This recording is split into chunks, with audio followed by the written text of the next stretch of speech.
Bonjour de partout où vous vous retrouvez. En tout cas, la joie est immense pour moi de vous avoir encore si nombreux connectés pour prier, connectés à ce programme. Laisse-moi prier avec toi. Au jour d'aujourd'hui, je bénis Dieu de ce que vous êtes nombreux à nous suivre et je bénis Dieu de ce que le Seigneur ne cesse d'accomplir de grandes choses dans nos vies, dans la vie de toutes ces personnes qui ont pris la décision de prier, de chercher Dieu. Vous savez, celui qui prie, Dieu l'écoute. Celui qui prie change de circonstances. Celui qui prie s'aligne à la volonté de Dieu. Alors, toujours dans le cadre de cette émission, aujourd'hui, nous allons voir quelque chose de merveilleux et puis nous allons nous mettre à prier. Comme le titre de cette émission l'indique, laisse-moi prier avec toi. Alors, nous allons lire dans le passage nous allons lire dans le psaume 63. On va commencer au premier verset, on va descendre. Psaume de David lorsqu'il était dans le désert de Juda. Ô Dieu, tu es mon Dieu, je te cherche. Mon âme a soif de toi, mon corps soupire après toi, dans une terre aride, desséchée, sans eau. Ainsi je te contemple dans les sanctuaires pour voir ta puissance et ta gloire. Car ta bonté vaut mieux que la vie, mes lèvres célèbrent tes louanges.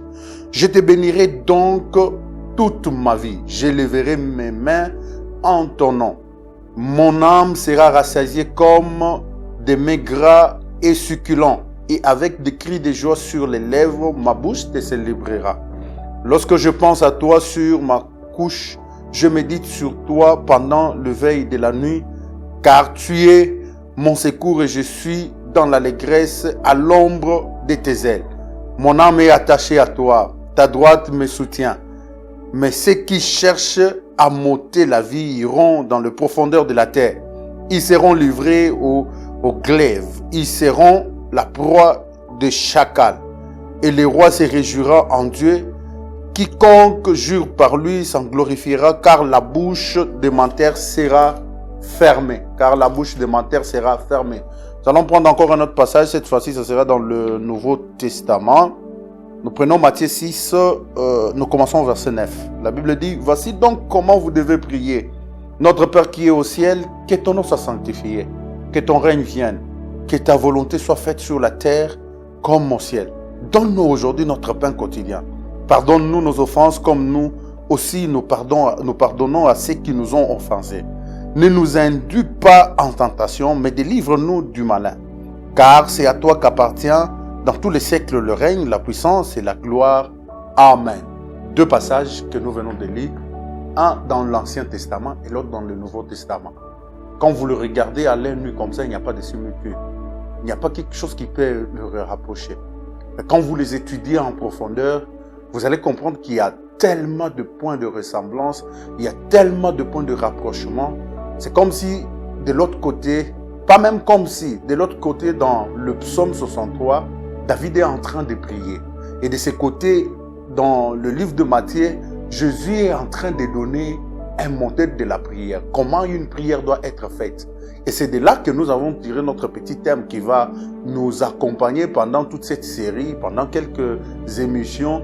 Le sujet qui s'intitule « Une prière efficace ». Vivre une prière efficace. Et quelques éléments qui peuvent nous pousser à avoir une prière efficace. Une vie de prière efficace. De l'autre côté, comme je le disais, David est en train de prier. C'est après que David soit pourchassé par son propre fils. Il se retrouve dans le désert. Il n'était pas dans les conditions confortables de la royauté. Il n'était pas au palais en train d'être servi du vin. Non, c'était un fugitif, un homme en fuite, un homme en train de fuir. Mais il se retrouve à ce point-là, capable d'adresser une prière à Dieu. La première des choses que je veux dire à quelqu'un qui m'écoute ce soir, qui suit cette émission ce soir, n'importe quelle situation de ta vie, n'importe quel temps de ta vie, cela ne t'empêche pas d'adresser à Dieu une prière. Que cela ne t'empêche pas de te connecter au trône de la grâce. Cela ne t'empêche pas de faire appel à celui qui t'a créé. Rappelez-vous que Jonas, dans le ventre d'un poisson, il a eu à intercéder, il a eu à prier. N'importe quelle position, de n'importe quelle manière où tu peux te retrouver, partout où tu peux te retrouver, même au fin fond de la terre, tu peux adresser à Dieu une prière. Mais la prière de David commence par quelque chose de très merveilleux. Il dit ceci, il dit, oh Dieu, tu es mon Dieu. C'est là où tout commence. Et quand vous prenez Matthieu 6, Christ enseignant les disciples comment prier, il leur dit, voici comment vous devez prier. Notre Père qui est au ciel. De ce côté, David, là, Christ est en train de parler à plusieurs personnes. Il dit, vous direz notre Père. S'il parlait à une seule personne, il pouvait lui dire, tu diras mon Père qui est au ciel. De ce côté, David est en train de prier seul. Il dit, oh Dieu, tu es mon Dieu. Il fait une affirmation. Il déclare quelque chose de merveilleux. Il dit, oh Dieu, tu es mon Dieu. Écoutez, mes frères et sœurs, je voudrais que ce soir, avant qu'on se mette à prier, que tu te rassures que tu as une relation avec ce Dieu-là que tu viens chercher en prière.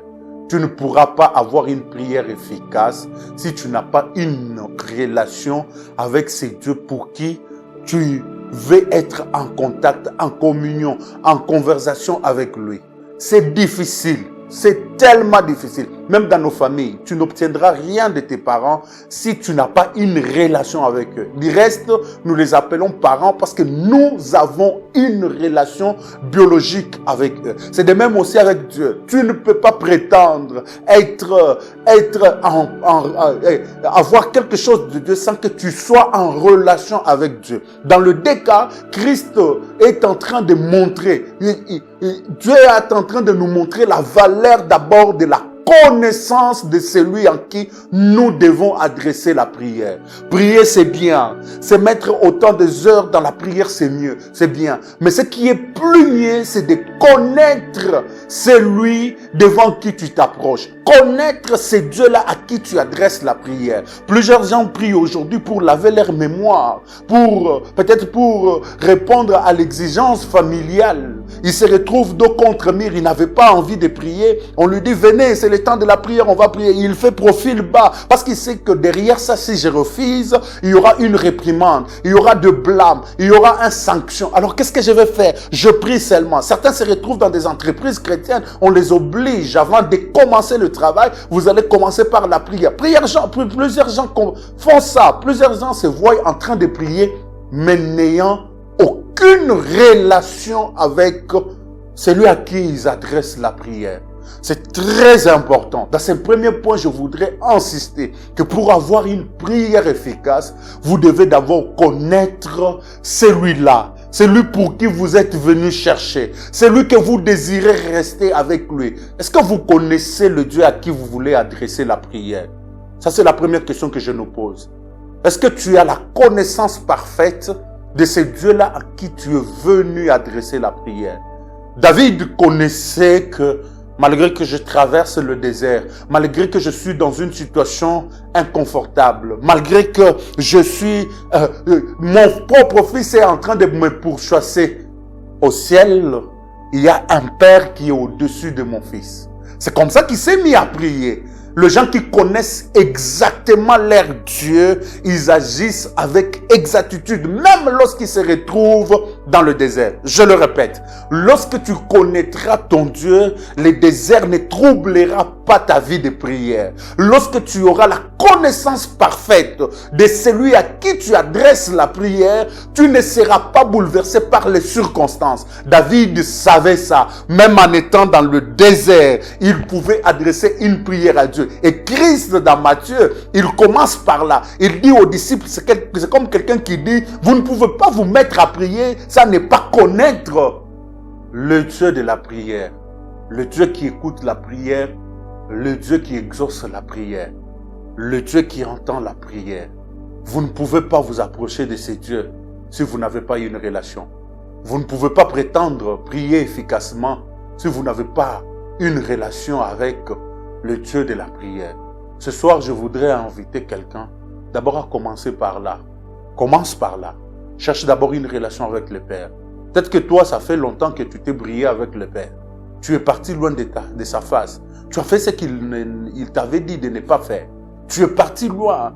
Tu t'es mis à faire des choses selon ta volonté. Ce soir, je voudrais t'exhorter. Ce soir, je voudrais te demander, te supplier que tu reviennes, que tu arranges d'abord ta relation avec Dieu. Peut-être que toi, là où tu es, tu n'as jamais eu la relation avec Dieu. Je t'invite. Notre Dieu, c'est un Dieu responsable. Notre Dieu, c'est un Dieu qui n'est pas comme tous les autres pères. Notre Père, il est différent de tous les autres pères. Il suffit seulement que tu t'approches afin que tu reçoives la vie qu'il a à te donner, la vie qu'il a à te communiquer, que tu présentes ta vie là, telle que tu es là, dans l'état que tu es là, que tu présentes cette vie là à lui et lui te communiquera une prière. Il te communiquera une vie éternelle. Il te donnera une vie éternelle. Il l'a dit à la femme samaritaine. Il demandait de l'eau à la femme samaritaine. La femme samaritaine a développé toute une thèse sur ça. Il dit à la femme samaritaine, de l'eau que moi j'ai à te donner, si je te donne, ça étanchera ta soif. Tu n'auras plus besoin de venir puiser de l'eau ici. Alors, toi qui me regardes ce soir, est-ce que tu n'es pas fatigué de ta vie? Cette vie-là d'impureté que tu es en train de vivre.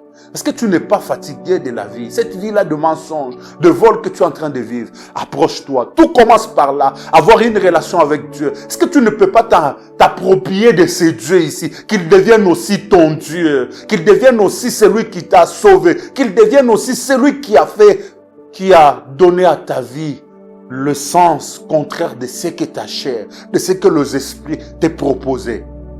C'est possible que tu entres en relation avec Dieu. Nous devons commencer par là, avoir la connaissance parfaite du Dieu à qui nous adressons la prière. Ça, c'est le premier point. Ce soir, nous allons prier. Avant d'aller plus loin dans d'autres numéros, nous reviendrons sur d'autres points. Nous expliquerons les deux passages en profondeur. Mais ce soir, j'ai à cœur de prier avec quelqu'un. Je veux que quelqu'un dise à Dieu, Seigneur, je veux avoir une relation personnelle avec Dieu. Pas le Dieu de tes parents seulement. Pas le Dieu que tu as vu tes frères servir. Pas le Dieu que tu as vu les serviteurs, le pasteur à l'église prêcher. Le modérateur en train de conduire le culte. Vous parlez de son Dieu. Mais une relation personnelle avec Dieu. Une relation où tu sais comment Dieu parle. Où tu sais les désirs de Dieu. Où tu sais comprendre le battement de son cœur. Où tu sais comprendre ce qu'il veut pour ta vie. Où tu sais comprendre pourquoi il t'a créé. Une relation solide avec Dieu. Une relation solide avec Dieu. Je veux que quelqu'un, lorsque tu te mettras à prier, que tu dises, mon Dieu à moi, que tu sois en contact, en relation avec ce Dieu. Je veux que quelqu'un soit comme ça. Est-ce que quelqu'un peut dire ça à Dieu? Seigneur, je veux une relation solide avec toi. Je veux te connaître. Ça, c'est le désir d'un vrai adorateur. Ça, c'est le désir de quelqu'un qui veut aller loin avec Dieu. Ce qu'il a vu avec Dieu aujourd'hui, il ne se contente pas seulement de ce qu'il a vu avec Dieu aujourd'hui. C'est que Dieu l'a démontré jusqu'ici. Il désire aller loin avec Dieu. Il désire s'approcher encore de Dieu. Il désire être près de Dieu, demeurer dans la présence de Dieu. Je prie pour quelqu'un ce soir, Éternel. Je prie pour que la relation de quelqu'un, surtout pour cette relation qui a commencé à faner, cette relation, oui, Éternel Dieu, qui n'était pas entretenue tous ces jours, cette relation, cette personne qui se sentait loin de toi à cause de sa façon de vivre, à cause de sa manière de faire les choses. Père du haut du ciel, aie pitié de lui. Du reste, tu es parti à la croix pour nous. Tu es parti à la croix. Mais aussi, je prie, Père, pour que tu suscites en nous la volonté, le vouloir de te connaître en profondeur. La volonté, le désir de ne pas te connaître seulement superficiellement, de ne pas parler de toi seulement, par la bouche seulement, mais que ça vienne de l'intérieur, des gens assis dans la connaissance de l'Éternel. Des gens assis dans la connaissance de l'Éternel. Ça nous épargnerait de tomber, d'être emporté par le vent, d'être emporté par la tempête. Lorsque la tempête soufflera, elle nous trouvera ancrés, enracinés dans la connaissance de l'Éternel. Telle est ma prière pour un grand nombre. Telle est ma prière pour tous ces peuples qui me suivent ce soir. Telle est ma prière pour quelqu'un.